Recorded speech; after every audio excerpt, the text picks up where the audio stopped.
आदरणीय दर्शकवृन्द हजुर सबैलाई म शिव मिश्र तथा अमेरिका नेपाल टेलिभिजनको तर्फबाट नमस्कार। दर्शकवृन्द, आज म यस्तो व्यक्तित्वलाई हाम्रो स्टुडियोमा निमन्त्रणा गरेको छु जो लामो समयदेखि समाज सेवामा लागिरहनु भएको छ र उहाँ साहित्य प्रेमी पनि हुनुहुन्छ। उहाँ हुनुहुन्छ महेश्वर मन्त। आउनुहोस्, उहाँलाई स्वागत गरौँ। धन्यवाद शिव मिश्रजी। नमस्कार सम्पूर्ण समाजसेवा प्रेमी, नेपाली साहित्य र नेपाली सृजना, नेपाली संस्कृतिलाई माया गर्ने, देश विदेशमा रहनुभएका सम्पूर्ण नेपाली दाजुभाइ दिदीबहिनीहरू र नेपाललाई माया गर्ने सम्पूर्ण दाजुभाइ दिदीबहिनीहरूलाई मेरो तर्फबाट पनि। एक समाजसेवीको कारणले अब समाज सेवा गर्दा गर्दै कता कता आफू घरयासी उसमा हराइएको जस्तो पनि अनुभव हुनसक्छ। सरले आफूले गरेका समाज सेवाका कार्यहरू हाम्रा दर्शकवृन्द समक्ष बताइदिनुहोस् न प्लिज। धन्यवाद शिवजी, राम्रो क्वेसन उठाउनुभयो। अब समाजसेवा यति नै गर्ने र यसरी नै नापेर गर्दा यति हुन्छ भन्ने कुरा होइन। समाजसेवा भनेको एउटा आवश्यकताले जन्माउने कुरा हो। म नेपालमा मेरो बाबुबाजेदेखिकै पालादेखि हामी समाजसेवामा र सामाजिक काममा प्रत्यक्ष अप्रत्यक्ष लागिरहेको हुनाले र म नेपालको मेरो सानैदेखि इभन हाई स्कुलदेखि त्यहाँ नेपालमा बसन्जेल विभिन्न सङ्घ संस्थासँग जोडेर मैले काम गरिराखेकै थिएँ। ती सङ्घ संस्थाहरू के हो भने बताइदिनुहुन्छ?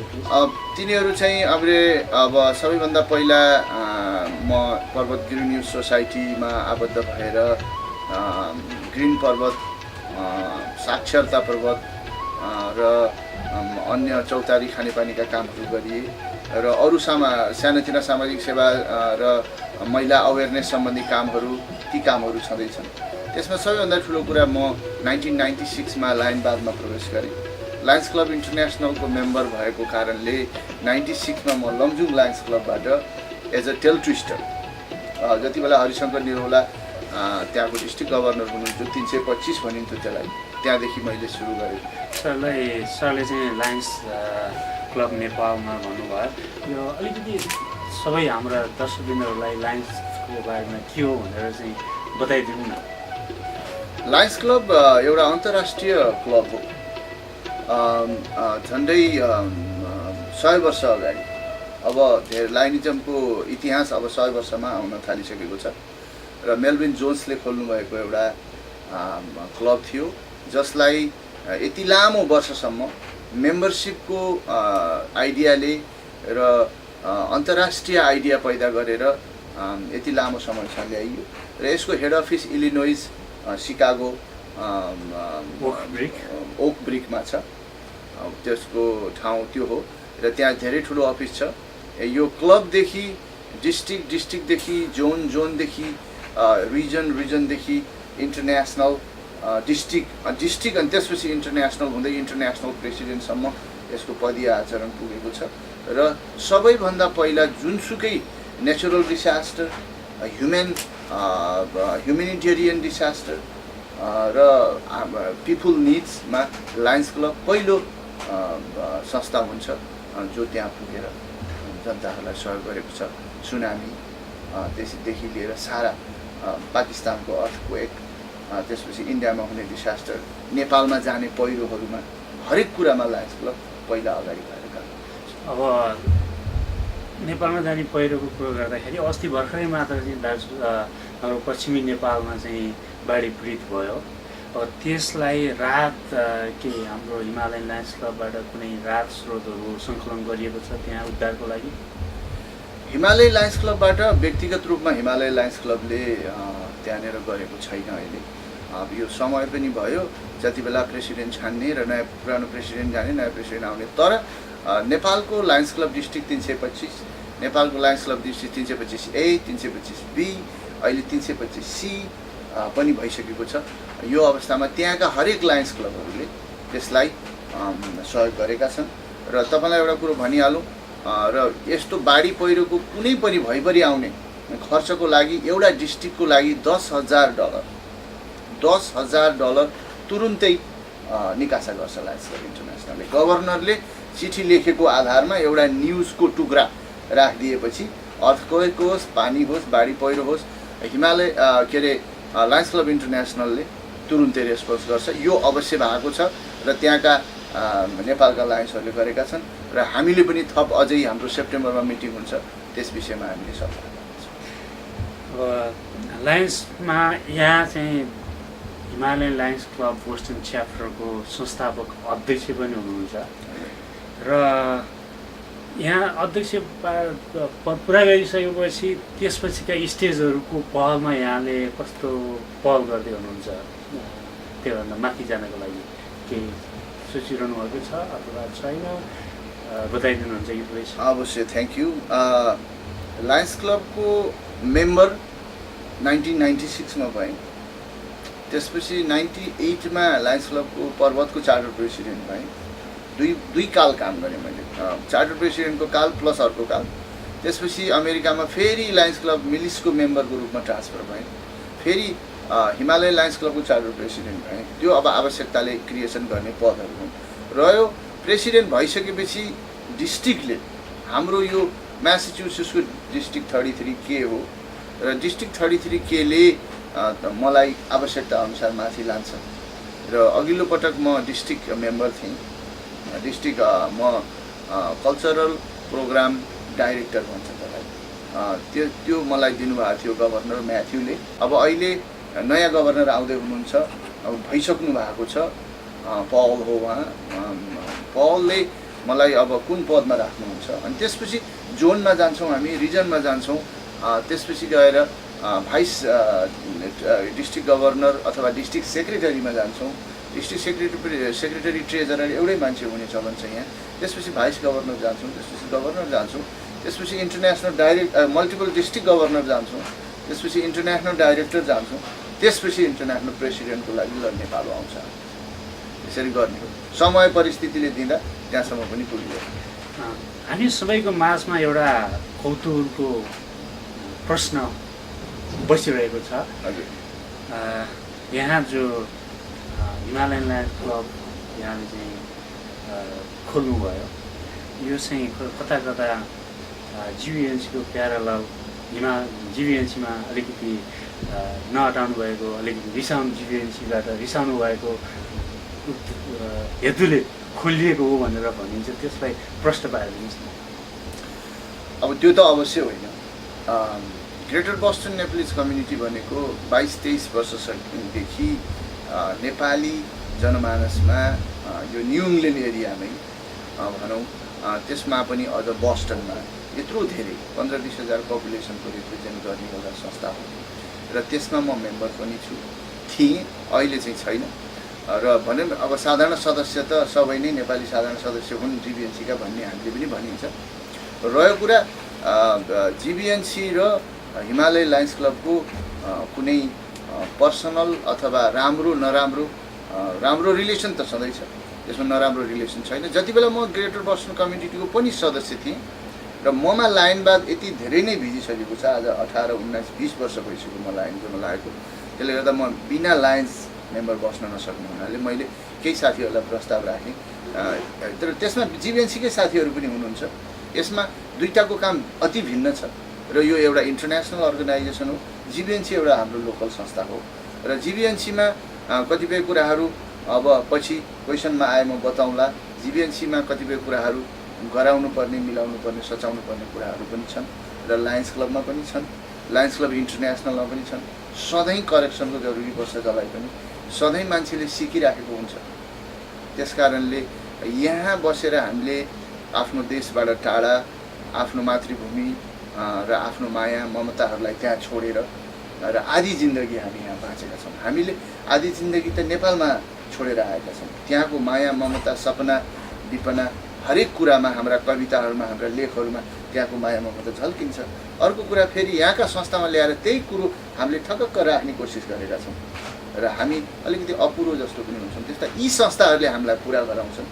हाम्रा मान्छेहरूसँग भेट्ने, बोल्ने, हाँस्ने, समाजसेवा लाग्ने, हाम्रा आवश्यकताहरू, भोलि भविष्यमा आउने हाम्रा बच्चाहरूलाई हाम्रो पहिचान दिने संस्थाहरू हुन्, यिनमा विवाद हुनु हुँदैन, सँगै हिँड्ने हो।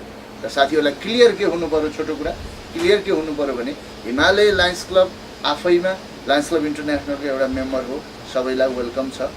र जिबिएनसी हाम्रो नेपाली संस्था हो, त्यसमा करेक्सनल कुराहरू छँदैछन्। त्यसको सरले करेक्सनल कुराहरू भन्नुभयो के होला नि, त्यो बताइदिनु सक्नुहुन्छ?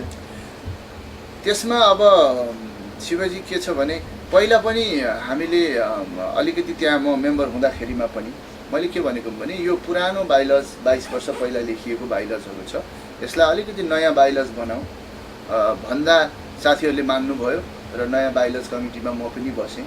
साँच्चै भन्नुपर्दा 1-1.5 महिना लगाएर हाम्रो बाइलजका साथीहरूलाई पनि थाहा छ, मैले नै त्यसलाई रिड्राफ्ट गरेँ र रिड्राफ्ट गरेर बाइलज आयो र मैले चाहेको एकदम 1-2 महिनामै आउँछ भन्ने थियो, किनभने समाजसेवा सामाजिक काममा लागिसकेपछि हामीले बिस्तारै काम गरेर सकेपछि त्यसलाई हाम्रो कुनै स्वार्थ हुँदैन त्यसमा, त्यसलाई चाहिँ लगाइहालौँ भन्ने थियो। तर 6-8 महिना 1 वर्ष लाग्यो, आयो, खुसी लाग्यो। र अहिले कतिपय कुराहरू जिबिएनसीका पुराना शैलीका कार्यक्रमहरू ड्रास्टिकली चेन्ज भएका छन्। नयाँ प्रेसिडेन्ट आउनु भएको छ, धेरै समाजको नेतृत्व पनि गर्नुभएको छ उहाँले, र अब 1-2टा कुराहरू चेन्ज गर्नुपर्ने अवस्था छ।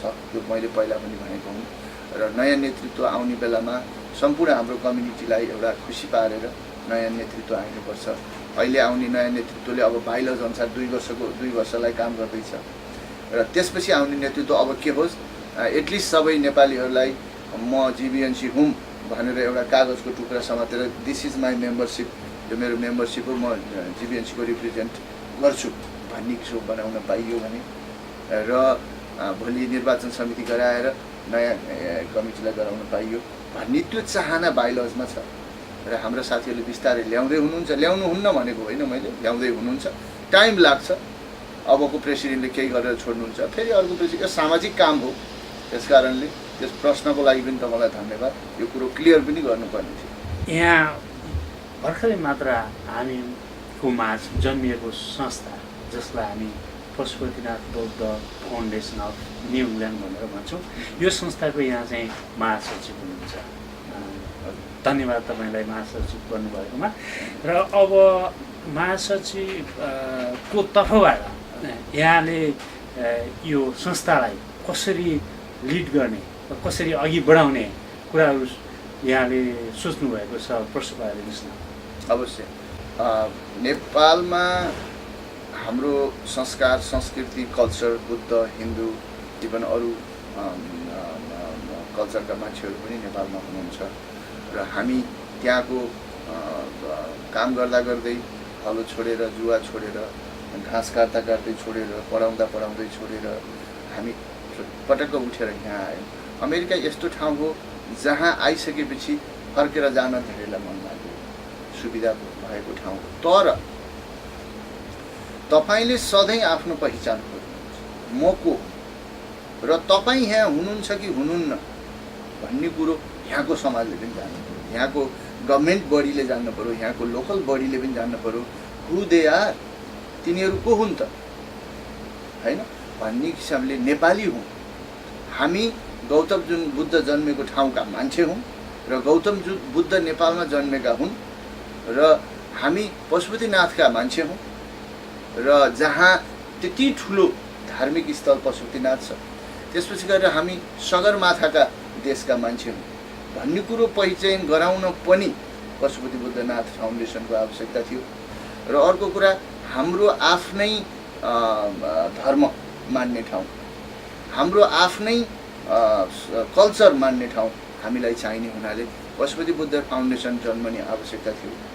र 2011 को सुरुमा हिमालय लायन्स क्लबले यही कुरो उठाएर एउटा कमिटी पनि गठन गरिएको थियो र कतिपय कुराहरू मिलाउन नसकिएकोले त्यसलाई डिजल्भ गर्नु पर्यो र उसले पूर्ण खाका तयार गरेको थियो जति बेला म प्रेसिडेन्ट थिएँ र एउटा टाउन हल मिटिङ जस्तो पनि भएको थियो। र त्यसपछि फेरि त्यही कुरो जिबिएनसीमा पनि हामीले संयुक्त रूपमा उठाएको, प्रेसिडेन्टले कुरो उठाउनुमा ल ठिक छ, हामीले पनि त्यो कुरो उठाएका थियौँ र हामी पनि सबै संस्था मिलेर गरौँ भनेर हामीले सुरु गरेका हौँ। र यसको अवस्था कहाँ पुगेको छ भन्दा अति नै राम्रो फर्मेटिङ भएको छ। यसको कमिटीमा अति नै राम्रा मान्छेहरूको आवश्यकता छ र हाम्रो अनुरोध र मेरो महासचिवको तर्फबाट मेरो अनुरोध के छ भने ट्रस्ट गर्न सकिने संस्था छ र यो संस्थाले 1.51 मिलियन भन्दा माथि डलरको प्रोग्राम अहिले गरेको छ। हामीले जग्गा नपाए पनि हल किनेर यसलाई बनाउने छौँ र जग्गा पाए नयाँ बनाउने छौँ। पशुपतिनाथ बुद्धनाथ साइडमा हुनेछन्। यो कुरो हाम्रो प्रण हो र यो कहिले पनि मेटिँदैन। हामी 5 वर्ष होइन योभन्दा अगाडि गर्नेछौँ यदि यहाँहरूको साथ भयो भने, न्यू इङ्ल्यान्ड एरियामा बस्ने नेपालीहरूको साथ भयो भने हामीले त्योभन्दा पनि छिटो गराउनेछौँ। र अहिलेको अवस्थामा शिवजी तपाईँको पनि लेख आएको थियो र त्यसमा मलाई धेरै राम्रो, तपाईँलाई धन्यवाद। त्यो लेख तपाईँले डिसी नेपालमा निकाल्नु भएको थियो, अरू पत्रिकाहरूमा आएको थियो। तर एउटा सानो करेक्सनल कुरो त्यहाँनिर के छ भन्दा 501C हामीले निवेदन दिएका छौँ। हजुरको लेखले के भनेको छ त्यहाँ भने 501C आएको अवस्था छ भनेर भन्नुभएको छ। आएको अवस्था हो अवश्य, तर फाइनल्ली हाम्रो हातमा परेको छैन।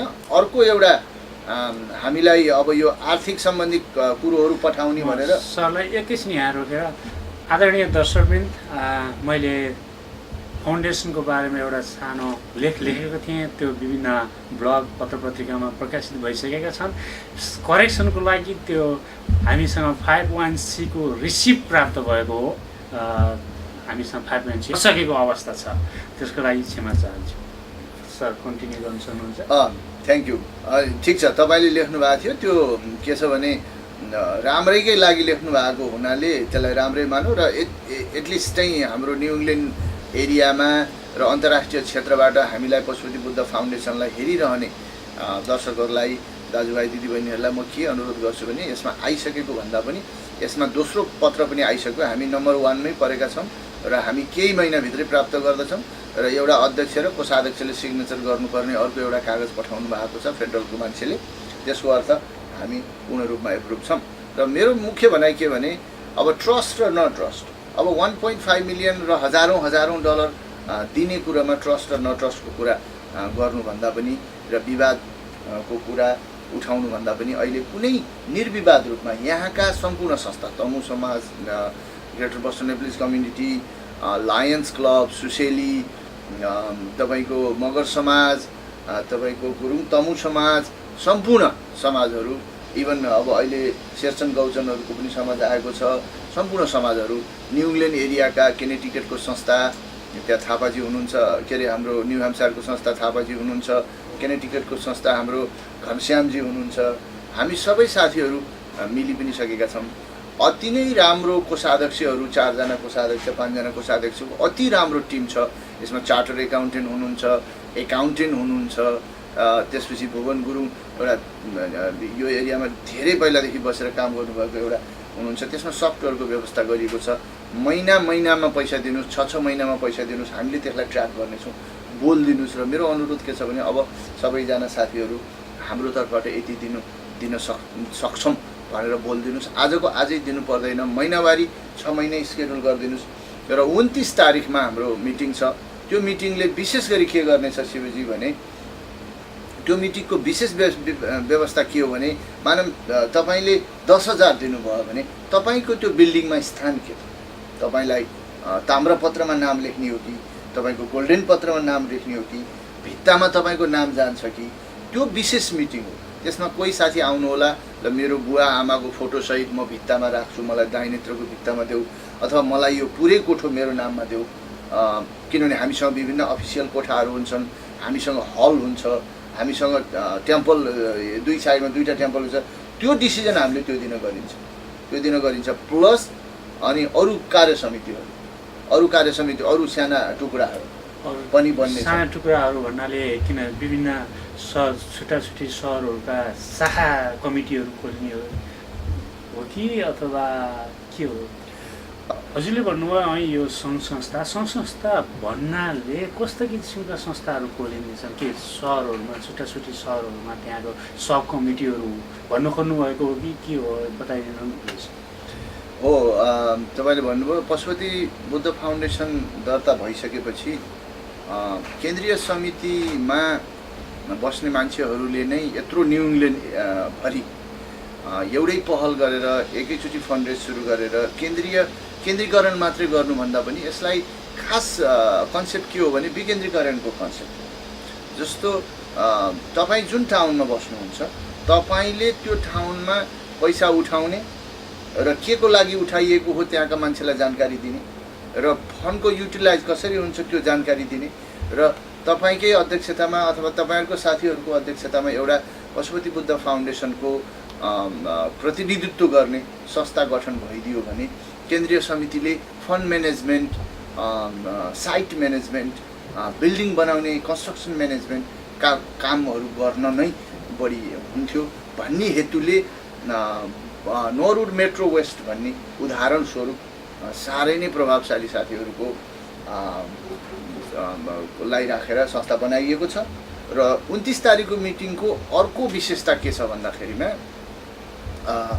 तपाईँको यो कामको लागि हामीले हाम्रा 3 जना वरिष्ठ उपाध्यक्षहरू हुनुहुन्छ, त्यस्तै गरेर अरू उपाध्यक्षहरू पनि हुनुहुन्छ, सचिवहरू हुनुहुन्छ, काम खोजिरहनु भएको छ। उहाँहरूले पनि के गरौँ भनेर उहाँहरूलाई एउटा भाग विभाजन गरिनेछ। समरभिल, बस्टन, वाटर टाउन, त्यसपछि गएर बेलमन्ट, मेडफोर्ड यस्ता टाउनहरूमा छिट्टै, even केनेटिकट, new Hampshire, road island, अरू स्टेटहरूमा पनि छिट्टै सब कमिटीहरू ल्याइनेछन् र सब कमिटीहरूको काम सिर्फ पशुपतिनाथ बुद्ध फाउन्डेसनको स्टेप फलोअप गर्नुहुनेछ। यी कुनै दर्तावाला संस्था होइनन्।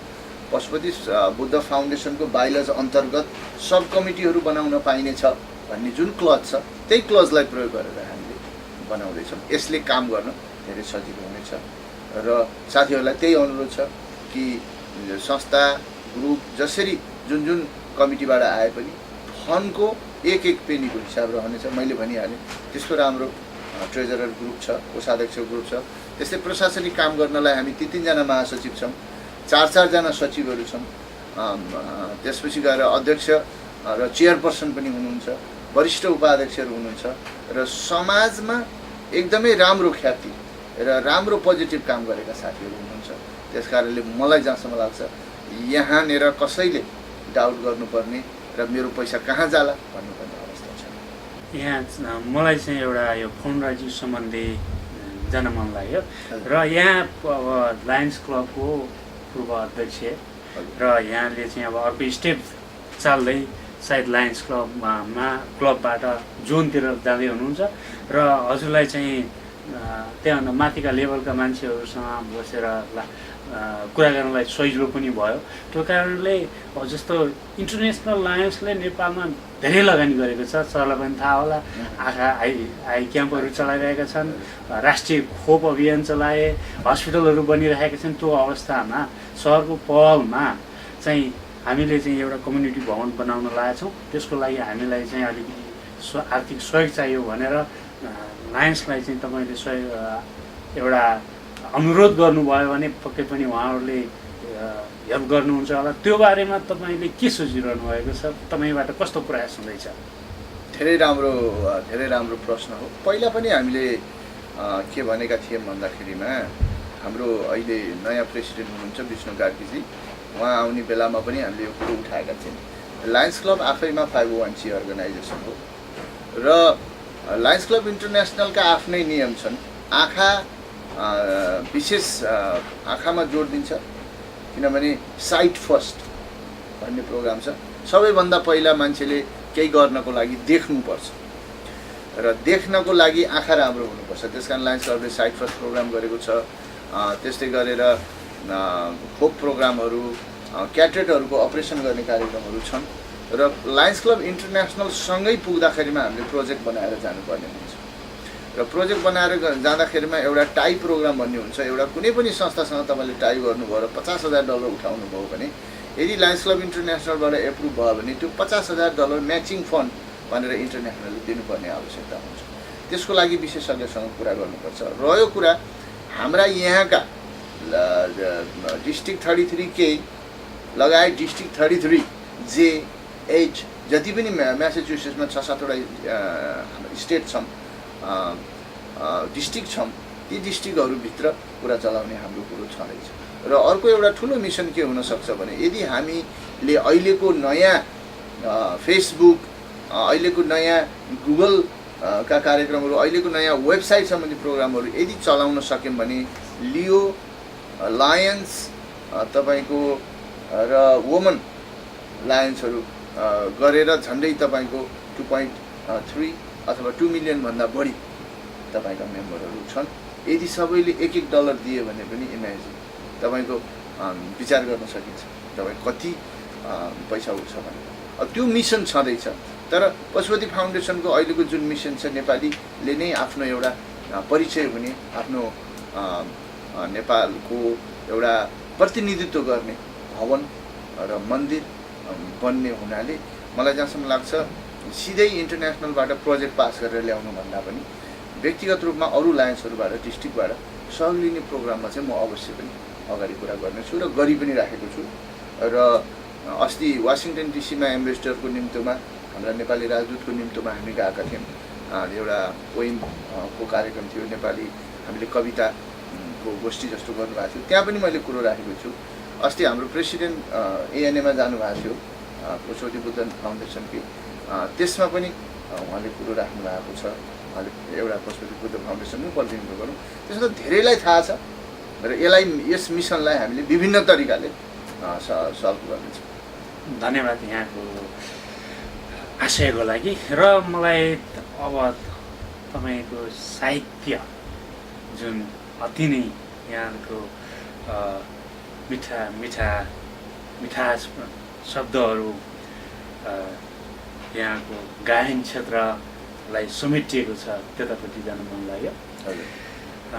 यहाँ साहित्य अब समाजसेवा त छँदैछ, यो साहित्यतिर पनि जाने प्रेरणा यहाँलाई कसरी चाहिँ जागृत भयो बताइदिनु चाहिँ? धन्यवाद शिवजी। यो चाहिँ मेरो समाजसेवा सँगसँगै साहित्यिक प्रेरणा पनि म सानै स्कुल अवस्थादेखि नै हामीले पाएका हौँ। एक किसिमले भन्दा मेरो परिवार धेरै पहिलादेखि मेरो हजुरबुवा कालीभक्त पन्तको पालादेखि धेरै मान्छेले उहाँलाई चिन्छन् पनि। उहाँको पालादेखि नै हामी साहित्यमा उहाँ हुनुहुन्थ्यो र नेपालमा पहिलो ब्राह्मण जसले छुतभेद गर्नु हुँदैन भनेर उहाँले छुतभेद र कर्तव्य भन्ने किताब 2017 सालमा उहाँले 16 सालमा प्रकाशन गर्ने कोसिस गर्नुभएको थियो। उहाँ आफै पनि पण्डित हुनुहुन्थ्यो, सप्ताह भन्न सक्नुहुन्थ्यो र उहाँहरूले के भन्नुभयो भने यो किताब 15-16 साल इभन उहाँले विश्वेश्वर प्रसाद कोइरालासँग पनि कुरा गर्नुभएको थियो। 17 सालमा हामीसँग त्यो चिठी पनि छ, उहाँले लेख्नु भएको थियो विश्वेश्वर प्रसाद कोइरालाले कि पण्डितजी यो किताब 10 वर्षपछि राख्नुहोस्, अहिले धेरै गाह्रो हुन्छ यो छुतभेदको विषय भनेर उहाँले 25 सालमा पहिलो संस्करण हाम्रो सांस्कृतिक इतिहास, हाम्रो छुतभेद र कर्तव्य भन्ने निकाल्नु भएको थियो। अहिलेको अवस्थामा त छुटभेदलाई चाहिँ हामीले यस्तो गाह्रो छ त्यसलाई चाहिँ टुङ्ग्याउनको लागि भने त्यो अवस्थामा त कस्तो गाह्रो थियो, कति पीडा थियो, त्यो हामीले कल्पना गर्न नै सक्दैनौँ। हो शिवजी, त्यति बेला मेरो बुवालाई हजुरबुवालाई एउटा बहुलाको संज्ञा पनि दिइयो र उहाँले आफ्नो मिसन छोड्नु भएन। उहाँले पाडा बादशाहका गीतहरू लेख्नुभयो। पाडाले पनि बाँच्नु पाउनुपर्छ, पाडीले मात्रै होइन। किनभने त्यहाँ गाउँमा भैँसीले पाडो पायो भने तुरुन्त काट्न दिइन्थ्यो र पाडी पायो भने राखिन्थ्यो र उहाँले त्यसको पनि गीत लेख्नु भएको छ। पाडा बादशाहको गीत भनेर लेख्नु भएको छ। धेरै किताबहरू निकाल्नुभयो र उहाँले रेडियो नेपालमा समाचारदेखि लिएर उहाँको आफूले गाएका गीत रेडियो नेपालको स्थापना कालदेखि नै उहाँले गर्नुभएको छ र त्यो प्रेरणा र मेरो बुवा मेरो अरू अङ्कलहरू पनि बजाउने, हार्मोनियम बजाउने, गाउने उल्लेख्य रूपमा रेडियो नेपालमा नआए पनि उहाँहरूको प्रेरणा मलाई धेरै पहिल्यैदेखि थियो र लेख्ने र त्यसलाई गीत लेख्ने, कथा लेख्ने, कविता लेख्ने, वाद विवादमा भाग लिने, प्रतियोगिताहरूमा भाग लिने मेरो हाई स्कुल कालदेखि नै हुनाले मैले यो विधालाई कहिल्यै पनि मेट्न दिन्न।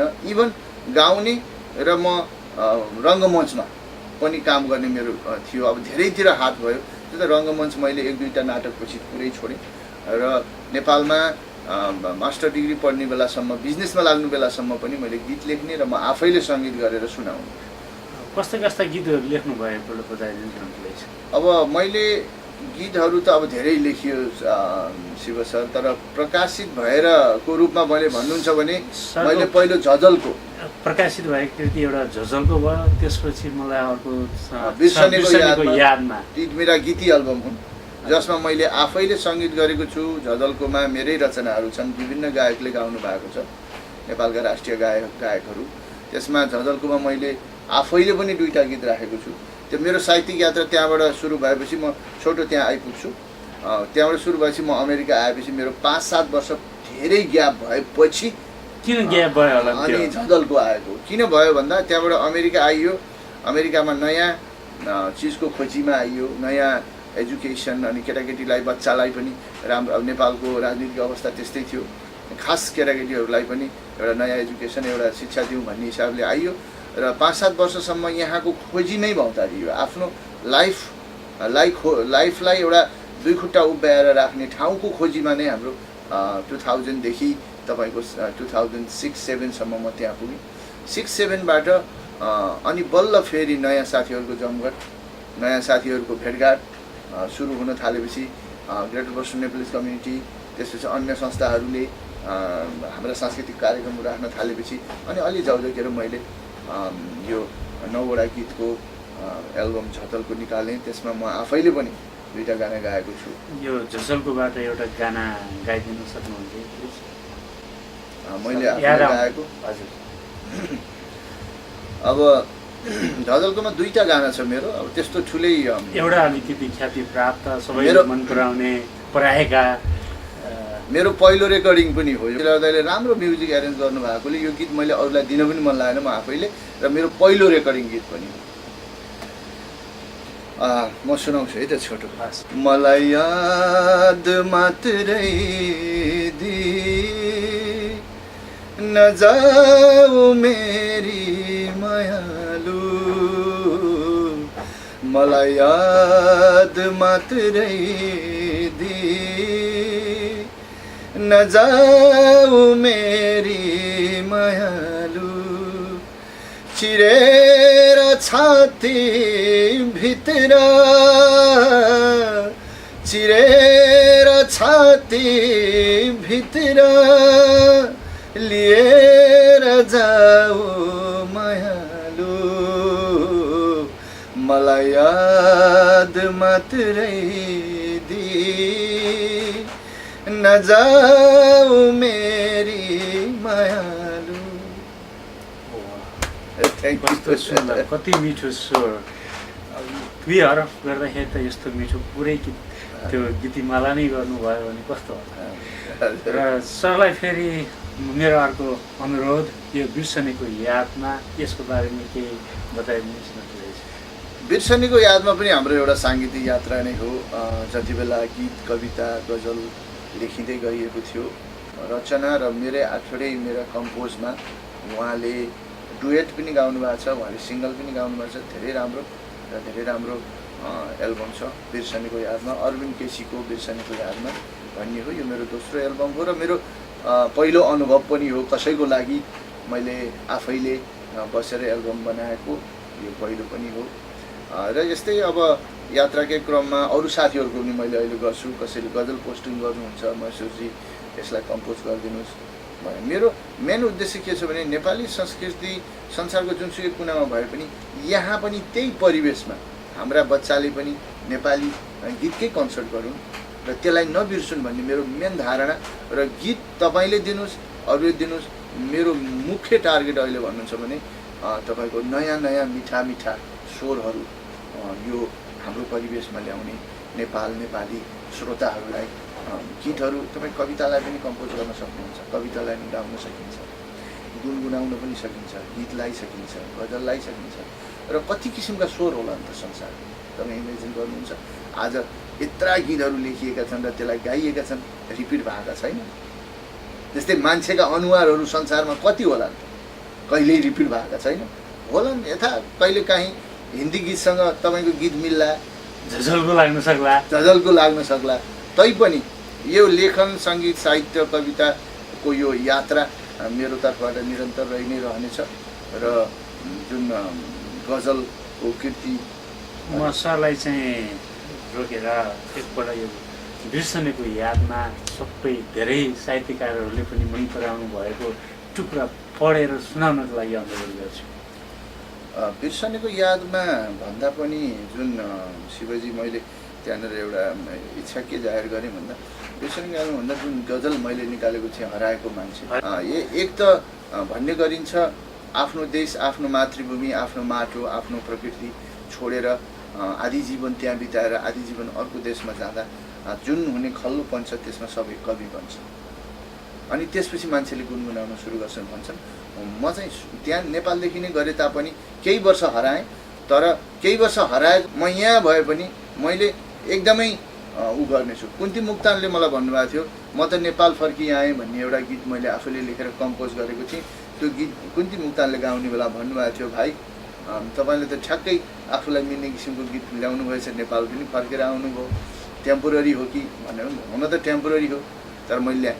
त्यही अन्तर्गत हराएको मान्छे भन्ने मैले गजलको शीर्षक राखेको हुँ र यो हराएको मान्छे गजल 2011मा निस्केको हो र मसँग अहिले कपी भएन, म 200 कपी ल्याएको थिएँ, यहाँ सिद्धियो र यसमा चाहिँ सबै हाम्रा गजलकारहरूले सबैभन्दा बढी कमेन्ट गर्नुभएको एउटा गजल र सबैभन्दा व्यावहारिक मान्छेको जिन्दगीमा पर्ने खालको गजल भनेर भन्नुभएको एउटा ज्ञानुवाकर पौडेलले पनि यसलाई विशेष लेख्नु भएको छ। उहाँले 2 शब्द लेख्नु भएको छ मेरो गजलमा। त्यो गजल म छोटो सुनाउँछु। है आज भोलि भन्दा भन्दै सकिने यो छोटो जिन्दगी, आज भोलि भन्दा भन्दै सकिने यो छोटो जिन्दगी, औँसी पुणे गन्दा गन्दै काटिने यो खोटो जिन्दगी, औँसी पुणे गन्दा गन्दै काटिने यो खोटो जिन्दगी, आज भोलि भन्दा भन्दै सकिने यो छोटो जिन्दगी। कहिले सुख कहिले दुःख पश्चाताप र पीर कहिले, कहिले सुख कहिले दुःख पश्चाताप र पीर कहिले, चित्रकारले कोर्दा कोर्दै बिग्रिने यो फोटो जिन्दगी, चित्रकारले कोर्दा कोर्दै बिग्रिने यो फोटो जिन्दगी, आज भोलि भन्दा भन्दै सकिने यो छोटो जिन्दगी। कहिले गर्मी कहिले जाडो मनमा कालो बादल कहिले, कहिले गर्मी कहिले जाडो मनमा कालो बादल कहिले, घामको रापमा पाक्दा पाक्दै डढ्ने यो रोटो जिन्दगी, घामको रापमा पाक्दा पाक्दै डढ्ने यो रोटो जिन्दगी, आज भोलि भन्दा भन्दै सकिने यो छोटो जिन्दगी। कहिले मन फाट्दा दुख्यो, कहिले मन फाट्दा दुख्यो आँसु झर्दा रुझ्यो कहिले, कहिले मन फाट्दा दुख्यो आँसु झर्दा रुझ्यो कहिले, टाल्छु भनी छेक्दा छेक्दै, टाल्छु भनी छेक्दा छेक्दै च्यातिने यो भोटो जिन्दगी, टाल्छु भनी छेक्दा छेक्दै च्यातिने यो भोटो जिन्दगी, आज भोलि भन्दा भन्दै सकिने यो छोटो जिन्दगी, औँसी पुणे गन्दा गन्दै काटिने यो खोटो जिन्दगी। धन्यवाद। कविता र गजलमा के फरक छ होला, आफ्नो राय बताइदिनु। कविता र गजलमा खासै ठुलो फरक त होइन, किनभने कविता भनेको धरातल हो, कविता भनेको धरातल हो। कविता विभिन्न तरिकाले लेख्न सकिन्छ। कवितामा यति हाँगा छ कि तपाईँले भन्नै सक्नुहुन्छ। तपाईँले अनुप्रास मिलाएर पनि कविता लेख्न सक्नुहुन्छ, अनुप्रास नमिलाइकन पनि कविता लेख्नुहुन्छ, 1 लाइनको पनि कविता हुन्छ, 10 लाइनको पनि कविता हुन्छ, एउटा पुरै किताबमा एउटै शैलीको पनि कविता हुन्छ। तर गजलमा एउटा छन्दभित्र, एउटा लयभित्र र काफिया र रदिफको विषयमा बसेर लेख्नुपर्छ। टोटलमा भन्दा गजल कविता लेखेर मेरो यो गजल हो भन्न पाइँदैन, तर गजल लेखेर मेरो यो कविता हो भन्न पाइन्छ। कविता भनेको त्यति भाष छ र गजलमा तपाईँले एउटा नियम र अरू कुराहरू तपाईँले राखेर बस्नुपर्छ। गजल त्यसरी फरक छ। त्यस्तै गीतमा पनि तपाईँले अलिकति फरक पनि गर्न सक्नुहुन्छ। गीतमा अनुप्रास चाहिन्छ, गीतमा तपाईँको भावना चाहिन्छ र त्यसमा मिठास चाहिन्छ, राष्ट्रिय होस् जेसुकै होस्। जे पाइ त्यही भनेर गाली गरेर गीत भन्न पाइने, जे पाइ त्यही गरेर गाली गरेर गजल भन्न पाइने। त्यसमा भावना हुनु पर्यो। गजलको सबैभन्दा ठुलो पक्ष के नरम मन। तपाईँलाई कसरी गाली गरे पनि तपाईँले नरम तरिकाले उसलाई रिप्लाई गर्नुभयो त्यो। धन्यवाद। र यहाँका कृतिहरू अब कस्ता किसिमका प्रकाशित हुँदैछन्, आउँदैछन्, बताइदिनुहुन्छ कि?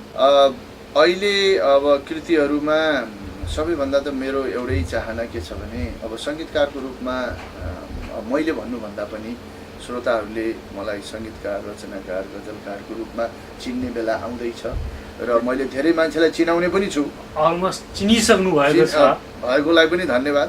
र अहिले सबैभन्दा मेहनत मैले केमा गरेको छु भने अहिले गीती एल्बमको लागि गरेको छु। त्यसमा गजल एल्बम भन्दा पनि हुन्छ, गीती भन्दा पनि हुन्छ, मिक्सै हुन्छ। र यसमा 3वटा गीत आइ नै सकेको छ। अति नै राम्रा गीतहरू 3वटा आएका छन् र मैले बिस्तारै स्टेप लिँदैछु।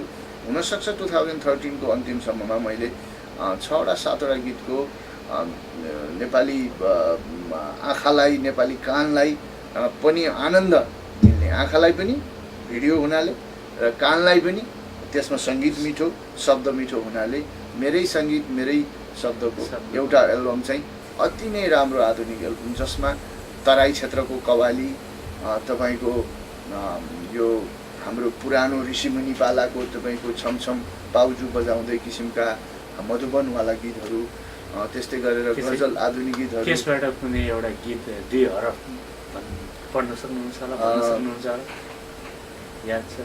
मैले अब यसको लयलाई मैले अहिले बाहिर गर्नुभन्दा पनि एउटा कव्वाली किसिमको छ र एउटा गजलीय शैलीको छ।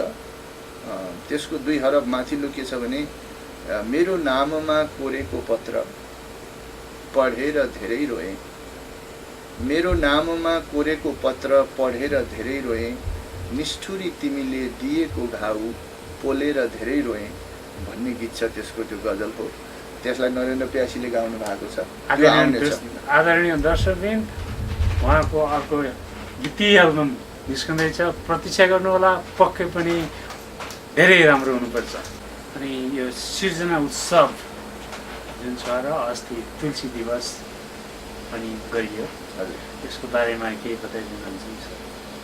धन्यवाद। त्यो पनि प्रसङ्ग धेरै राम्रो उठाउनु भयो। मलाई तुलसी दिवससँग साक्षात्कार हुन पाएँ। मलाई साह्रै सुनेका मान्छे हुन्, नेपालमा धेरै पटक देखेका, पद्मकन्या कलेजमा धेरै वर्ष अगाडिदेखि पढाउनु भएका, मेरो अलिकति सामान्य रूपमा पारिवारिक रिलेसन पनि रहेछ उहाँसँग। अस्ति कुरा गरेँ। रिलेसन भन्नाले एउटा अफिसियल रिलेसन, पारिवारिक होइन। र यति राम्रोसँग कविता वाचन गर्न सक्ने मान्छेलाई हिमालय लायन्स क्लबले प्रस्तुत गर्न पायो र हिमालय लायन्स क्लबले सिर्जना उत्सवसँग मिलेर गर्यो। सिर्जना उत्सव भन्ने किन राखियो यसमा भन्ने कुरोमा पनि क्लबमा पनि कुरा उठेको थियो। र यहाँ अन्तर्राष्ट्रिय साहित्य समाज Boston chapter, new England chapter भनौँ, हुँदाहुँदै फेरि सिर्जना उत्सव किन जन्मियो होला, त्यसलाई नि प्रश्न पारिदिनु होला। एब्सोल्युटली। अब यहाँ कस्तो प्रचलन पनि छ भने पहिला यतै हाम्रा तुलसी दाईबाटै सुरु गरौँ। हुन्छ, त्यहाँ म आइपुग्छु।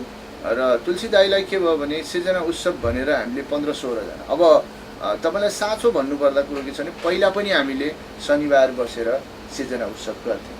त्यसलाई हामीले ब्यानर बनाएका थियौँ। सिर्जना उत्सव नै थियो त्यो। हामी शनिबार बस्थ्यौँ, साँझो भन्नुहुन्छ भने शनिबार 3-4 बजीतिर बस्थ्यौँ। त्यसमा हाम्रो अरू साथीहरू थिए, जस्तो गोवर्धन पूजा, नेपाली साहित्यमा भनौँ न 35-36-40 वर्षको उमेरमा 9वटा जति किताब दिइसक्नु भएको मान्छे हो। उपन्यास, कविता, कथा, त्यस्तै कृष्ण खनाल पातालकी प्रेयसी लेखेर पुरस्कार यहाँ पाउनुभएको, यहीँ उपन्यास लेखेर। त्यस्तै गरेर अरू साथीहरू पेशल रेग्मी, जस्तै उत्तम कार्की, इभन मिलन कार्की भाइ पनि आउनुहुन्थ्यो श्रोताको रूपमा। अजय शर्मा, अजय आचार्य अहिले लायन्सको कोषाध्यक्ष पनि हुनुहुन्छ, उहाँहरू साथीहरू हुनुहुन्थ्यो। त्यस्तै गरेर हाम्रो अहिलेका लायन्स क्लबका प्रेसिडेन्ट विष्णु कार्कीको प्रेरणा थियो, उहाँले कहिले कहिले आएर सहयोग गर्नुहुन्थ्यो। राम थापा हाम्रो फर्स्ट भाइस प्रेसिडेन्ट हुनुहुन्छ। इभन सेकेन्ड भाइस प्रेसिडेन्ट हाम्रो के अरे सन्तोष सुवेदीजी हुनुहुन्थ्यो। उहाँहरू थोरै आउनुहुन्थ्यो, तर हामी अलिकति साहित्यकारहरू बढी थियौँ।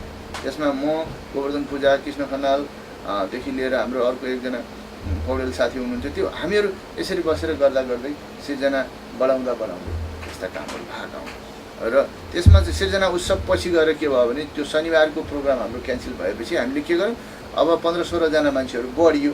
त्यस्तै दिपा राईजी एड हुनुभयो, त्यसपछि हाम्रो अनु शाह एड हुनुभयो, त्यसपछि गएर ममता कर्मचारी एड हुनुभयो, अर्को थापाजी एड हुनुभयो, हरि थापा, साहित्यकार हरि थापा, त्यस्तै गौरव थपलिया एड हुनुभयो। त्यस्तै हुँदाहुँदै 17जना जति पुगेपछि हामीले सिर्जना उत्सव भनेर एउटा ब्यानर बनायौँ। यसमा अन्तर्राष्ट्रिय साहित्य समाजसँग लिनु पनि छैन, दिनु पनि छैन, सबै अन्तर्राष्ट्रिय साहित्य समाजकै मान्छे हौँ हामी।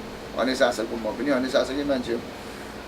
र अर्को कुरा, र तुलसी दिवसलाई अनेशासले किन गरेन त भन्ने कुरा जुन तपाईँले भन्नुहुन्छ भने यसमा अनेशासको पहलको जरुरी छ।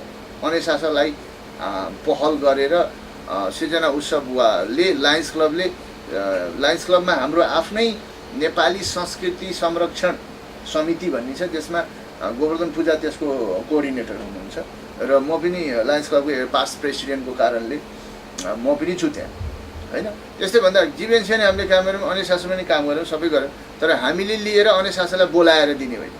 उहाँले जुन शनिबार भानु जयन्ती राख्दै हुनुहुन्थ्यो, उहाँहरूले नै पहिले हामीलाई भन्नुभएको भए अथवा तुलसी दिवससँग कोअर्डिनेसन गर्नु पऱ्यो नि। अध्यक्षले, सचिवले कोअर्डिनेसन भन्छ यसलाई, सर कोअर्डिनेसन गरेर उहाँहरूले शनिबार पारिदिनु भयो कस्तो सजिलो, हामीलाई पनि कति आनन्द हुन्थ्यो, होइन। अनेशासको प्रोग्राममा ग्रेटर बस्टनको नाम थियो, कमिटीको नाम थियो, खुसी भयो। ग्रेटर बस्टन कमिटी हामीले लायन्स क्लबको पनि एउटा नाम राख्थ्यौँ, प्लस हामी सबै संस्था मिलेर गर्न सक्थ्यौँ। शनिबार न्युयोर्कमा प्रोग्राम थियो, उहाँहरूले शनिबार राख्नुभयो। उहाँहरूले त्यही कार्यक्रमलाई, शनिबारको कार्यक्रमलाई सन्डे मुभ गरिदिएको भए लायन्स क्लबलाई हेर्नुहोस् हामी सन्डे प्रोग्राम राख्दैछौँ, तुलसी दिवसलाई सँगै बसेर सँगै थपडी बजाऊँ। र त्यति राम्रो वाचन शैली भएको मान्छे काश मसँग त्यो शक्ति हुन्थ्यो। र त्यति राम्रो भाषण गर्दा पनि तपाईँको सबैजना, तपाईँको 40-50जना मान्छे 3 घन्टासम्म पिन ड्रप साइलेन्स भएर बसेको, मध्यरातसम्म पिन ड्रप साइलेन्स भएर कविता सुनेको पहिलोपटक हो र मैले उहाँलाई सुनेको पनि पहिलोपटक हो।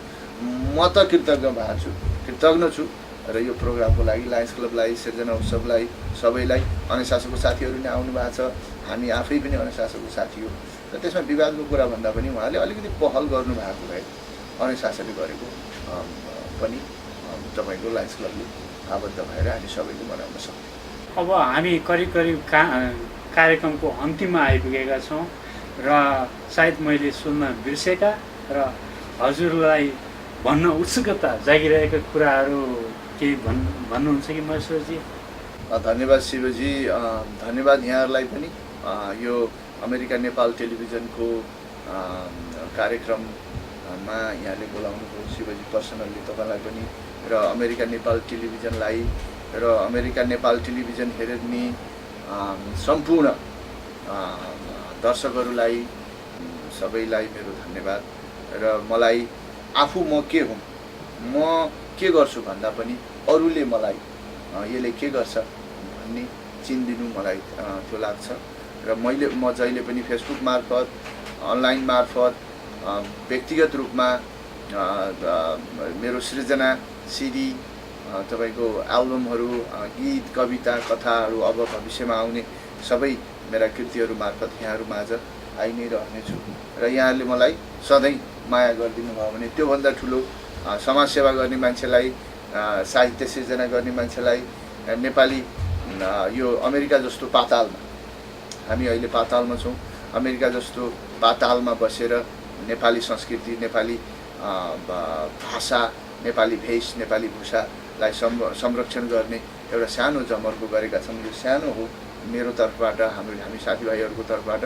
यहाँहरूको यसमा सधैँ राम्रो पोजिटिभ रेस्पोन्स रहोस् र नेगेटिभ रेस्पोन्स पनि हामीलाई करेक्सन गर्ने हिसाबले होस्, त्यो नै ठुलो कुरा हो। धन्यवाद शिवजी। धन्यवाद, नमस्ते।